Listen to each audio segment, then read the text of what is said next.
बिस्मिल्लाहिर्रहमानिर्रहीम। अस्सलाम वालेकुम। आज मैं बहुत इंपॉर्टेंट टॉपिक आप लोगों के लिए लेकर आई हूँ, इंसुलिन रेजिस्टेंस। आप लोगों ने देखा भी होगा, बहुत सारे लोगों को सराउंडिंग में आजकल ये मसला चल रहा है और इंसुलिन हर जो दूसरा बंदा जाता है उसको इंसुलिन रेजिस्टेंस का मसला दरपेश है। इंसुलिन बेसिकली क्या है? इंसुलिन एक हार्मोन है। वो हार्मोन जो आपके ब्लड शुगर लेवल के इंक्रीज होने पर पेनक्रियाज के बीटा सेल से रिलीज होता है। होता क्या है, ये सारा फिनोमेना होता क्या है, क्यों होता है, रीजंस बिहाइंड इंसुलिन रेजिस्टेंस और ये सारी चीजें और किस तरह आप इसको रिवर्स कर सकते हैं, ये सब चीजें आज की वीडियो में डिस्कस करेंगे।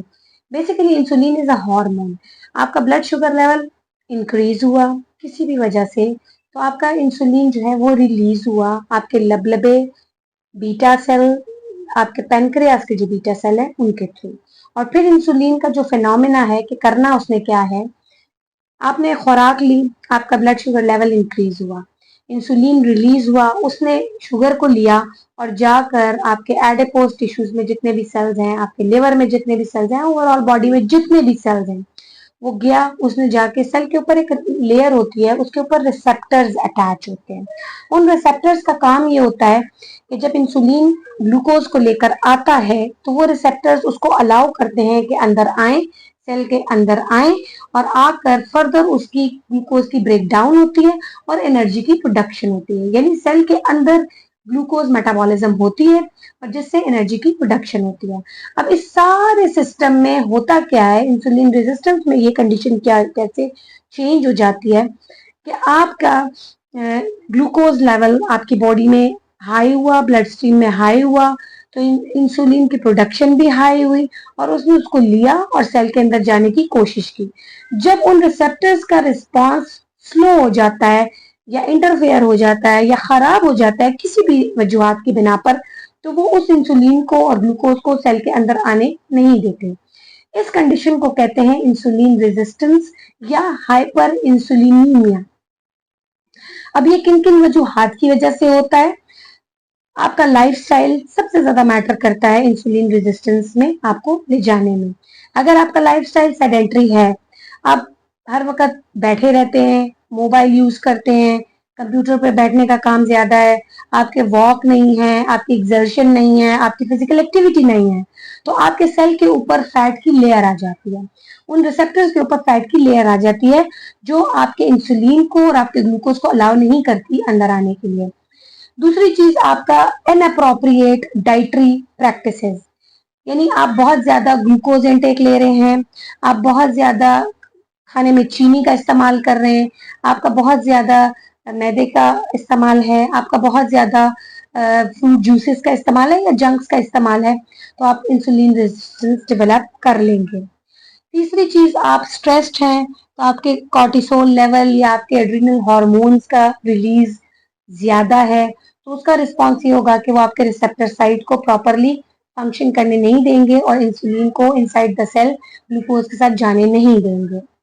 चौथी चीज, अगर आप कोई बीमारी रन कर रहे हैं, कोई किसी किस्म की इंफ्लेमेशन रन कर रहे हैं, आपकी सेलुलर इंफ्लेमेशन है, तो आपका रिसेप्टर साइट का रिस्पॉन्स वीकन होगा due to your production of immune cells like cytokines की प्रोडक्शन या केमोकाइंस की प्रोडक्शन होगी, तो वो आपके लोकली इंसुलिन रेजिस्टेंस उस सेल्स के लिए आपको इंसुलिन रेजिस्टेंस डेवलप कर देगा। ये तो वजूहत हो गई कि जी इंसुलिन रेजिस्टेंस किन किन वजूहत की वजह से होता है, क्या होता है। अब हम आते हैं कि इसमें आपको कैसे पता चलेगा, आपके अंदर वो सिम्टम्स कैसे अराइज होंगे जब कि आप इंसुलिन रेजिस्टेंस डेवलप कर चुके हैं। पहली चीज जो है, आपको बहुत ज्यादा, आप खाने के बाद भी आपको भूख लगेगी, आपको बहुत ज्यादा थर्स्ट फील होगी, आपको प्यास बहुत लगेगी, आपके फ्रीक्वेंट यूरिनेशन होगी यानी बार बार पेशाब आने का अमल, आपको पॉलीफेजिया, पॉलीडिप्सिया, पॉलीयूरिया, ये तीन कंडीशंस होंगी। पॉलीफेजिया, आप बिंजिंग एक्टिविटी होगी, आपकी बिंजिंग प्रैक्टिसेस होंगी, बार बार खाना और शुगर इनटेक आपका बढ़ता चला जाएगा, आपको क्रेविंग होगी शुगर की। दूसरी चीज, आपका यूरिनेशन फ्रीक्वेंट होगी, आपको प्यास बहुत ज्यादा लगेगी, तो आपका लिवर आपका सॉरी किडनीज पे लोड भी ज्यादा होगा। तीसरी चीज, आपका एसिडिक डाइट का इंटेक ज्यादा होगा, लाइक आपका शुगरी प्रोडक्ट्स का इंटेक बहुत ज्यादा होगा, आपका फैट का कंटेंट बहुत ज्यादा होगा खुराक में, उसकी वजह से भी आपको इंसुलिन रेजिस्टेंस डेवलप हो जाएगी। चौथी, आप थके थके रहेंगे, आपको टिंगलिंग पूरी बॉडी में, हर टाइम लगेगा चूंटियां दौड़ रही हैं हमारी बॉडी में, ये इश्यूज आपको बहुत ज्यादा आ रहे होंगे। तो ये आपके पास पॉजिटिव साइन हैं जो आपने ऑब्जर्व करने हैं कि हमारी बॉडी में ये सब कुछ हो रहा है, तो हमने इंसुलिन रेजिस्टेंस डेवलप कर लिया है।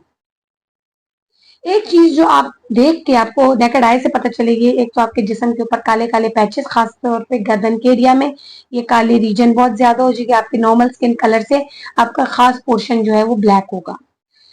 एक चीज जो आपको वो नाइजीरियन लुक नहीं है, नेग्रिकन लुक, उस तरह की आपकी लुक होगी। पैचेस डिफरेंट जगहों पे आपके ब्लैक ब्लैक पैचेस बन रहे होंगे और आपके छोटी छोटी ग्रोथ्स बन रही होंगी स्किन के ऊपर। ये भी इंसुलिन रेजिस्टेंस की एक खास निशानी है, खास सिम्टम है। अब हमने इसको ओवरकम कैसे करना है, आपको ये सारी चीजें नजर आ गई। आपने ओवरकम कैसे करना है, बहुत आसान तरीका है कि जो जो चीजें मैंने आपको बताई उनको ओवरकम कर ले। जैसे आप अपने खाने में एक लंबा गैप, इंटरमिटेंट फास्टिंग को प्रमोट कर लें, वो नहीं कर सकते तो आपके खाने में कम से कम 6 से 8 घंटे का गैप होना चाहिए आपके स्टेपल मील के अंदर। बिंजिंग एक्टिविटी ना हो खाने की, आपका लाइफस्टाइल सेडेंटरी ना हो, यानी आपको ब्रिस्क वॉक एटलीस्ट आपने 24 घंटों में 45 घंटे करनी है। या मैं आपको इस वीडियो के बाद नेक्स्ट वीडियो में आपका वर्कआउट बताऊंगी, 15 मिनट का वर्कआउट है लेकिन आपका हेड टू टो पूरी बॉडी इन्वॉल्व होगी। ठीक है, आपने अगर आप स्ट्रेस ले रहे हैं, किसी भी वजूहत के बिना पे आप स्ट्रेस्ड हैं, तो आपका कॉर्टिसोल लेवल इंक्रीज होता है जो आपको इंसुलिन रेजिस्टेंस की तरफ लेकर जाता है। तो आपने करना ये है कि आपने मेडिटेशन एक्सरसाइजेज, यानी वो स्लो डीप ब्रेथ्स लेनी है, ठीक है, योगा एक्सरसाइजेस करनी है, ठीक है। फिर आपने इन चीजों को, अगर डाइट का आपने खास ख्याल रखना है, एक्टिविटीज का खास ख्याल, और अगर कोई इन्फ्लेमेशन रन करे, कोई डिजीज रन करे, तो उसके लिए स्ट्रेट अवे आपने इलाज करवाना है।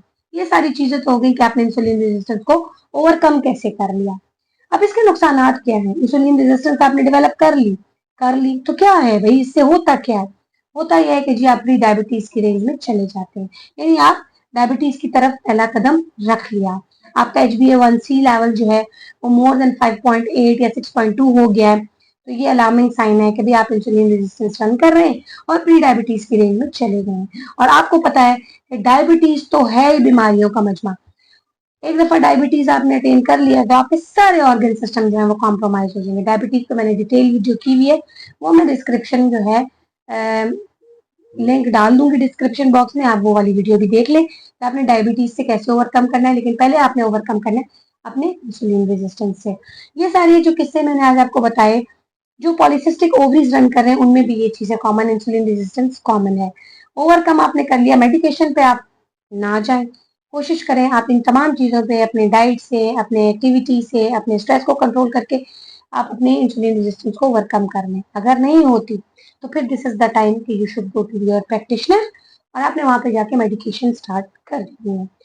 ये सारी चीजें जो आज मैंने आपको एक शॉर्ट साइंटिफिकली शॉर्ट वीडियो की है कि आप इंसुलिन रेजिस्टेंस पे कैसे काबू पा सकते हैं, किस तरीके से आप इस पे काबू पा सकते हैं। अगर नहीं हो रहा तो फिर आप अपने नियर बाय डाइटिशियन को कंसल्ट करें या अपने जो भी आपके कंसल्टेंट है या एंडोक्राइनोलॉजिस्ट है उनको कंसल्ट करें, जो डायबिटीज के स्पेशलिस्ट आपके डॉक्टर्स हैं उनसे कंसल्ट करें।